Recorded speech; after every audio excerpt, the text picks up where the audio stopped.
Selamat datang, salam sejahtera. Terima kasih karena bersama dengan saya di Nazilin Unity Channel. Tak tahan lagi, akhirnya Muhyiddin tampil buka mulut, buka cerita tentang Najib Tun Razak. Yang aku heran, dia tak pernah cerita pula tentang pendakwaan beliau di mahkamah yang sedang berjalan sekarang ini. Muhyiddin kata pengampunan Najib UMNO guna desakan politik. Wah, ini menariknya. Macam yang saya bacakan sebentar tadi, kalau Najib berjaya dibebaskan pada kali ini, PH dan BN mungkin akan kalah teruk dalam PRN akan datang. Hal ini kerana Barisan Perikatan Nasional akan mempunyai peluru percuma untuk menembak kepimpinan, untuk menembak kerajaan, untuk menembak Pakatan Harapan dan Barisan Nasional. Saudara-saudara, bekas Perdana Menteri Muhyiddin Yassin mendakwa UMNO menggunakan desakan politik dalam usaha mendapatkan pengampunan diraja untuk bekas presidennya Najib Razak. Muhyiddin berkata permohonan pengampunan melibatkan prosedur tertentu dan PN faham bahawa ia di bawah bidang kuasa lembaga pengampunan. Setahu saya, siapa yang boleh mohon, namun dia UMNO menggunakan desakan politik, katanya seperti dipetik utusan Malaysia hari ini. Muhyiddin enggan mengulas berkenaan kemungkinan penglibatan Perdana Menteri Anwar Ibrahim dalam permohonan Najib selepas Anwar berkata dia akan turut berada dalam lembaga tersebut. Semalam, Anwar menyangkal akan wujudnya konflik kepentingan dalam penglibatannya kerana keputusan akhir sama ada untuk memberikan pengampunan atau tidak kepada bekas Perdana Menteri itu adalah di bawah bidang kuasa tunggal yang di-Pertuan Agong. Pada 7 April lalu, Majlis Kerja Tertinggi MKT UMNO sebulat suara untuk menghantar memorandum kepada yang di-Pertuan Agong bagi memohon pengampunan penuh untuk Najib. Ia selepas permohonan Najib untuk menyemak semula sabitan dan hukuman terhadapnya dalam kes rasuah SRC internasional berjumlah RM42 juta ditolak Mahkamah Persekutuan dengan keputusan 4-1 pada 31 Mac lalu. Pada pendapat saya, meskipun memorandum itu telah pun dihantar kepada Agong, saya fikir Agong tidak akan membebaskan Najib. Satu alasan kuat saya ialah kerana Najib masih menghadapi 3 pertuduhan yang lain dalam perbicaraan di mahkamah berkaitan dengan 1MDB.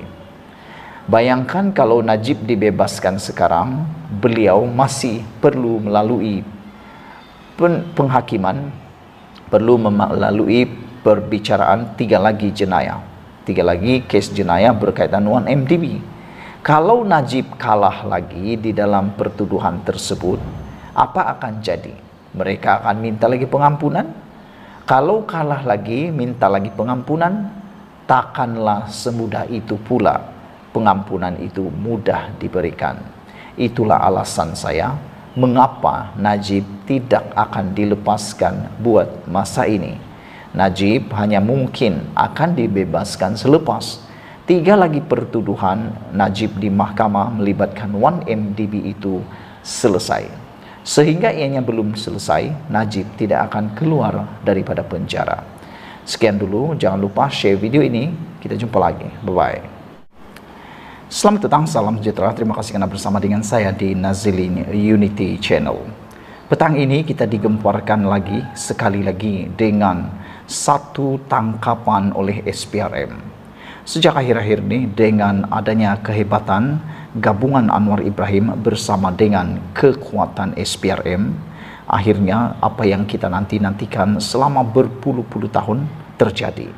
Apabila SPRM kini bertindak dengan lebih agresif, lebih progresif dan dinamik.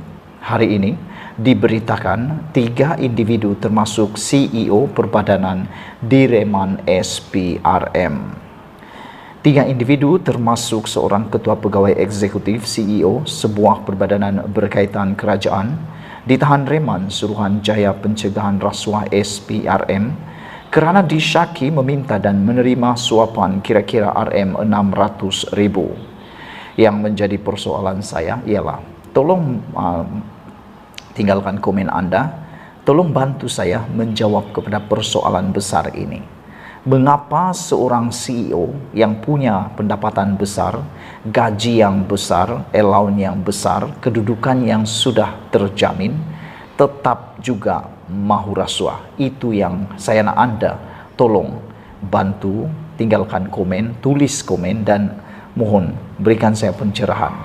Mengapa CEO, seorang yang bergaji besar, seorang yang berkedudukan sudah tinggi, tetapi masih pula disyaki menerima dan meminta rasuah suapan kira-kira Rm600,000. Bayangkan, bukan satu jumlah yang kecil. 600,000 itu kalau difikir-fikirkan boleh membantu pelbagai pihak. Difahamkan, rasuah itu bagi membantu sebuah syarikat mendapatkan tender berkaitan kerja menaik taraf sistem mechanical dan electrical yang merupakan sebahagian daripada projek bernilai atau berjumlah lebih Rm15 juta untuk menaik taraf bangunan di Jalan Ampang, Kuala Lumpur.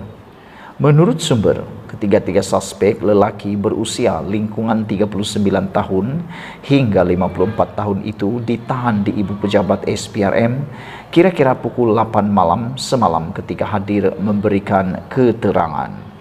Suspek pertama yang juga seorang CEO berusia 52 tahun itu dipercayai menerima suapan berjumlah kira-kira Rm600,000 daripada sebuah syarikat melalui suspek kedua dan ketiga sebagai upah membantu syarikat itu mendapatkan projek kerja menaik taraf. Timbalan pendakwa raya telah memohon reman selama 7 hari, namun setelah mendengar hujahan daripada peguam bela ketiga-tiga suspek, mahkamah membenarkan tahanan reman 4 hari. Sementara itu, pengarah kanan operasi bahagian operasi khas SPRM Datuk Tan Kang Sai ketika dihubungi mengesahkan penahanan tersebut dan ketiga-tiga suspek ditahan disiasat di bawah Seksyen 17A Akta SPRM 2009. Peguam Mohamed Ashraf yang dihubungi utusan Malaysia berkata, beliau telah dilantik untuk menjadi peguam bela bagi ketiga-tiga suspek dalam memberi nasihat undang-undang kepada mereka sebagai persediaan untuk prosiding kes sekiranya dipanggil ke mahkamah untuk membela diri. Setakat ini tiada sebarang arahan lanjut untuk menuduh suspek-suspek dalam kes ini, ujarnya. Sekian dulu untuk kali ini. Jangan lupa ikuti terus ulasan selepas ini.